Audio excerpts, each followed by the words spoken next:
It was supposed to be just another quiet lunch break. A tired officer, a loyal canine, half a sandwich each. Same bench, same park, same routine. But that day, something changed. From behind a trash bin, a little girl appeared, barefoot, dirty, not a word spoken. Just eyes, hungry, but not for food. The dog didn't growl. The officer didn't move. They all just looked at each other. And then she whispered the question that broke his heart. "Do you share with kids too?" That one sentence turned a quiet lunch into a life-changing moment, one that would be recorded by a stranger, shared by millions, and remembered forever.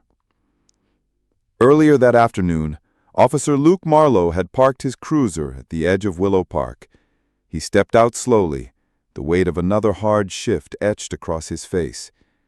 The sky was overcast, soft gray light pooling between the trees. Birds chirped faintly. A distant lawnmower hummed. But Luke only noticed the silence in his own head, a silence that had followed him for months. He opened the passenger door. Bear, his canine partner, hopped out and stretched with a groan that felt too human. A scar ran along his shoulder from a case they never talked about. Luke patted Bear's side. "Lunch?" The dog gave a low huff, like a yes. They walked together to their usual bench, under an old oak, facing the pond. Luke unwrapped his sandwich and broke it in half. One for him, one for Bear.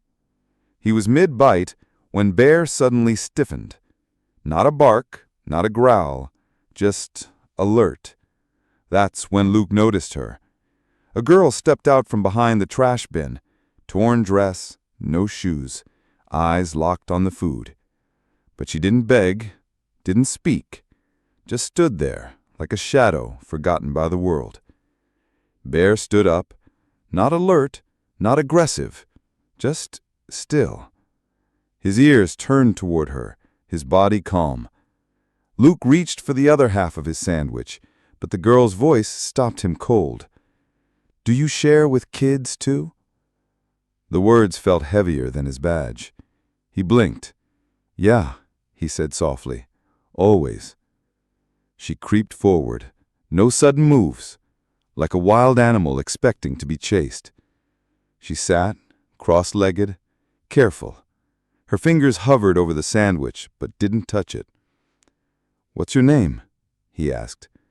"Lena." "Hi, Lena. I'm Luke. That's Bear." Bear pressed his head into her side. She flinched, then slowly smiled. It was the first time he'd seen that smile on anyone in days. "I used to come here with my mom," she said. "We fed birds. She liked mustard on her sandwiches." Luke said nothing, just passed her the bottle of water. She drank, one sip at a time. "Where is she now?" he asked finally. "She got sick." Silence. "She said we'd find help, but nobody wanted a sick mom and a quiet kid."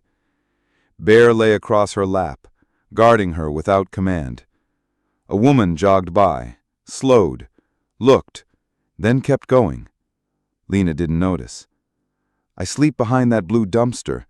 It's warm near the bakery vent most nights." Luke's chest tightened. "You ever been to the station?"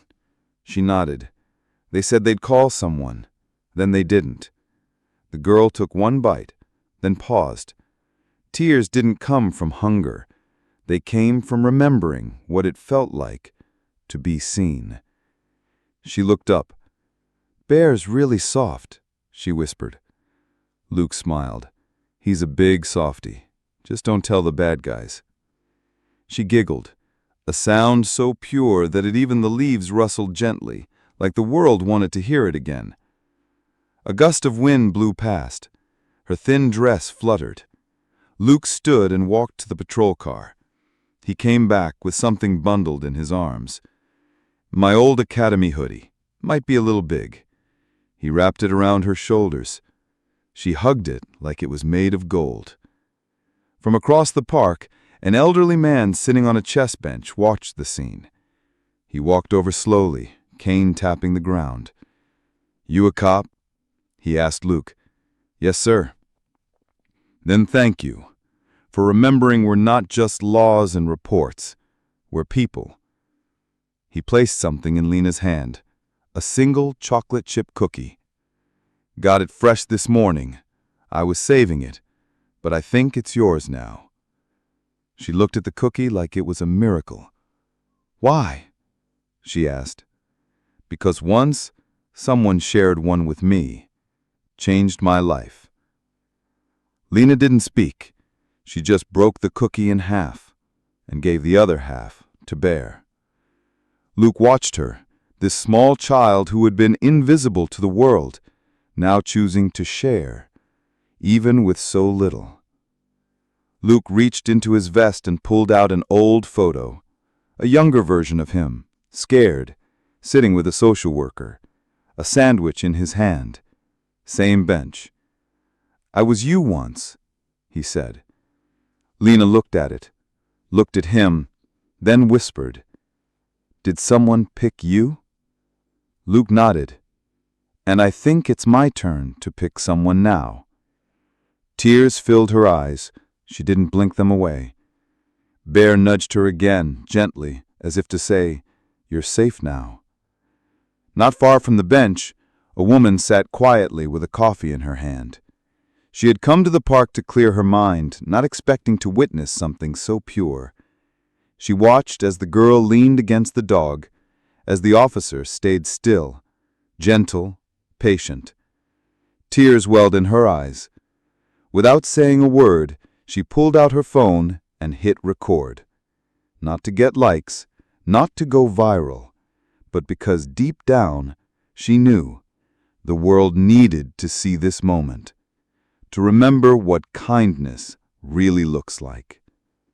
By evening, the video had 3 million views. By morning, Lena had a home. And Bear? He still shares his sandwich. But now, there's 3 at the table. If this story moved you, if it reminded you that even one act of kindness can change a life, then don't just scroll. Subscribe for more true stories that restore faith in humanity. Turn on the bell so you never miss a moment that might touch your heart. And remember, sometimes the smallest gesture can lead to the biggest change.